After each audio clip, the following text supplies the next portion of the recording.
Haryana marketing board के नवनियुक्त chairman Aditya Devilal ने कार्यभार ग्रहण किया। आदित्य देवीलाल ने मार्केटिंग बोर्ड के कार्यालय सेक्टर 6 पंचकूला में अपना पदभार संभाला है। इस मौके पर कृषि एवं किसान कल्याण मंत्री जयप्रकाश दलाल, स्थानीय निकाय मंत्री कमल गुप्ता, डिप्टी स्पीकर रणबीर गंधवा, विधायक सीताराम यादव मौजूद रहे। कार्यभार ग्रहण के मौके पर आदित्य की माता और परिवार भी मौजूद रहा। कैबिनेट मंत्री जेपी दलाल और कमल गुप्ता ने आदित्य देवीलाल को जिम्मेदारी के लिए बधाई और शुभकामनाएं दी।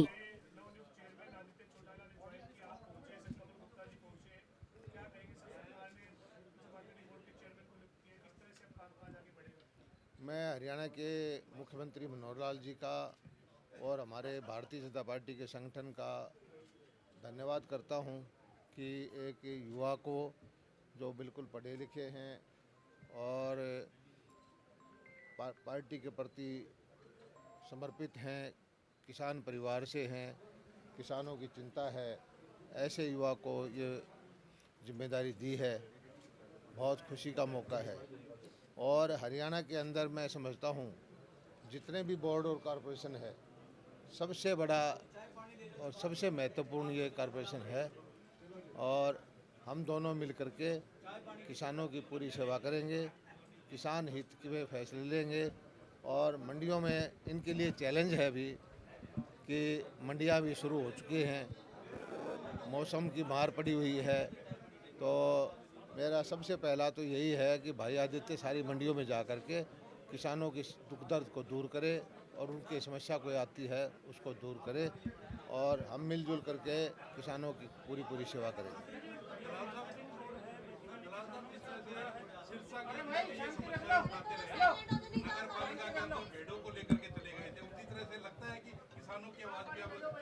नहीं, किसान परिवार से है, किसानों की आवाज़ बिल्कुल उठाना नहीं है, किसानों की समस्याओं को दूर करना है। कृषि विभाग मेरे पास है, मार्केटिंग बोर्ड की ये देखेंगे, मंडियों का काम चल रहा है। आजकल सबसे बड़ा संकट है कि सारी फसलें भीगी पड़ी हुई हैं, प्रोक्योरमेंट का सीज़न है, सरसों का, गेहूं का और गिल्ली फसलें आ रही हैं। तो हमें तो हर रोज़ कोई न कोई ऐसा काम करना है जिससे किसान को समस्या से मुक्ति मिले।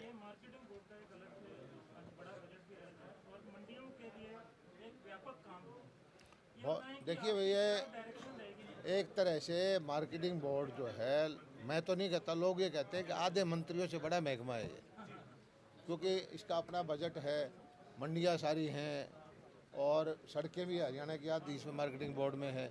हर तरह से जनता से जुड़ा हुआ विभाग है और इसमें करने को बहुत कुछ है। जनता की जितनी सेवाएं की जाएं, जितना सुधार कर सकें, ये उभरते हैं युवा नेता है, इनके लिए बहुत मौका है।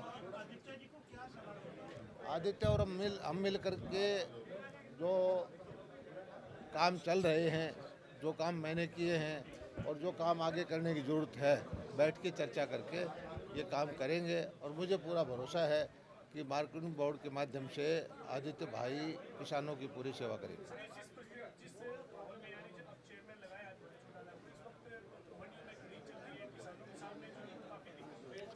मेरा आदित्य से सबसे पहली प्रार्थना यही है कि वो पूरा हफ्ता मंडियों में जाए, दफ्तर के काम बाद में करे, निर्णय वहाँ से ले। कोई समस्या आती है तो तुरंत मेरे से संपर्क करे, हम दोनों मिलजुल करके किसानों के जो सुविधाएं दे सकते हैं वो हम दें। सर, लास्ट सवाल मेरा, सर, केंद्र से कोई टीम आ रही है? जिस तरह से गेहूं खराब हुआ है हरियाणा में बेमौसमी बारिश के कारण, सेंटर से कोई टीम भी आ रही है सर खेतों में? देखिए, हम मुख्यमंत्री जी भी गए थे, हम भी गए थे खेतों में और गेहूं की फसल में भी अब लस्टर लॉस हो गया है, कहीं दाना ख़राब हो गया है, सरसों की काली हो गई है। बहुत बड़ा चैलेंज है कि हम किसान की फसल को किस तरह से उसको जो पैमाने में नहीं आती है किस तरह से खरीद करवाएं। हमारी कोशिश ये होगी कि हम किसान की आवाज़ उठाएं और केंद्र को या जो खरीद की एजेंसी है उनको किसान की सहायता करने के लिए बाध्य करें।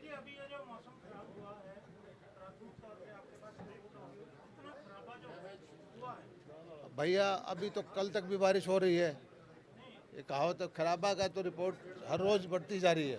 तो ये जब ये बारिश बंद होगी तो हम आपको इसका डाटा दे देंगे। लेकिन पूरे हरियाणा के अंदर किसी न किसी रूप में कहीं गेहूं गिर गए, कहीं पानी से भर गए, कहीं ओलावृष्टि होगी, कहीं कटी हुई सरसों की फसल के ऊपर ओलावृष्टि होगी, कहीं पानी में होगी।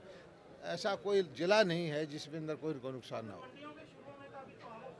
मंडियों में अभी तो किसान लेके कैसे आएगा, पहले वो निकालने की हालत तो में तो हो।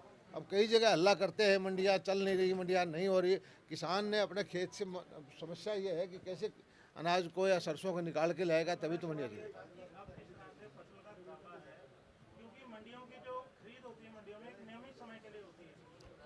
हम सारी ऐसा है कि हम इसको आने दीजिए। अगर किसान की देखिए, हरियाणा की हम खरीद करते हैं, वो हरियाणा के प्रत्येक किसान की मैपिंग कर रखी है और हर एक किसान की खरीद करते हैं। पूरे हरियाणा के किसानों की फसल जब तक नहीं आती, हम खरीद को चाहे टाइम बढ़ाना पड़ेगा तो हम बढ़ाएंगे।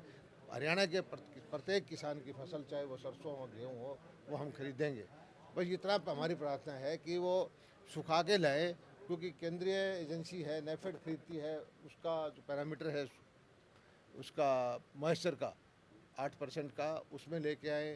केंद्रीय एजेंसी FCI खरीदती गेहूँ, तो मॉइस्चर का जो है ध्यान रखें किसान भाई, क्योंकि मंडियों में अगर गीले माल से गलत कर दिया तो समस्याएं पैदा हो जाएगी।